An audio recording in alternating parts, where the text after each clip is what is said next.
গত বছর বাংলাদেশের পররাষ্ট্রনীতিতে সবচেয়ে আলোচিত বিষয় ছিল প্রধান প্রতিবেশী ভারতের সঙ্গে সম্পর্কের টানাপোড়েন। আগেও কিছু সরকারের আমলে দুই দেশের মধ্যে দূরত্ব তৈরি হয়েছিল, তবে দীর্ঘ 15 বছরের সম্পর্কের ঘনিষ্ঠতা এমন পর্যায়ে পৌঁছেছিল যা আগে কখনো দেখা যায়নি। কিন্তু 5 আগস্টের ঘটনার পর সেই ঘনিষ্ঠতা হঠাৎই উল্টে যায়। সীমান্তে পুশিন, গণমাধ্যমে বাংলাদেশ বিরোধী প্রচারণা, রাজনৈতিক অভিযোগ সব মিলে দুই দেশের মাঝে উত্তেজনা দিন দিন বৃদ্ধি পাচ্ছে।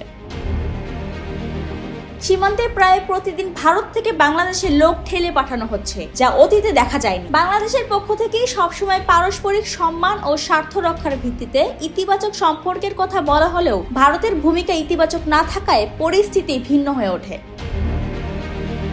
এদিকে ইনকিলাব মঞ্চের আহ্বায়ক শরীফ ওসমান হাদির খুনিদের ভারতে আশ্রয় দেয়কে কেন্দ্র করে জনমনে ভারতের উপর ক্ষোভ জন্মায়, যে কারণে ভারত বাংলাদেশের সম্পর্ক আরো জটিল হয়ে ওঠে। দৃঢ় বন্ধনের আস্থায় শক্তিশালী স্টিলের আরেকটি নাম জেডএসআরএম। বাংলাদেশ ফেলানির নামে সড়ক ঘোষণা করলে ভারতে তার প্রতিক্রিয়া দেখা যায়। দুই দেশে ভিসা সেবা বন্ধ, ভারতে অবস্থিত বাংলাদেশ দূতাবাসের হামলার পর পরিস্থিতি আরো কঠিন হয়ে যায়। এখনো আলোচনার চেষ্টা চলছে, তবে ভারতের পক্ষ থেকে জানানো হয়েছে নির্বাচিত সরকার না আসা পর্যন্ত সম্পর্ক পুরোপুরি স্বাভাবিক হবে না। আন্তর্জাতিক সম্পর্ক বিশ্লেষক অধ্যাপক ইমতিয়াজ আহমেদ বলেন, ফেব্রুয়ারির নির্বাচন সামনে, সময় কম, নির্বাচনের আগে সম্পূর্ণ আমূল বদলানোর সুযোগ নেই, তবে রুটিন কূটনৈতিক কাজ চালু রাখা জরুরি।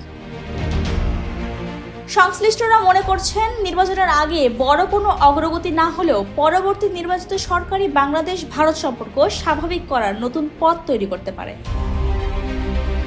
ডেস্ক রিপোর্ট, জয় জয় দিন।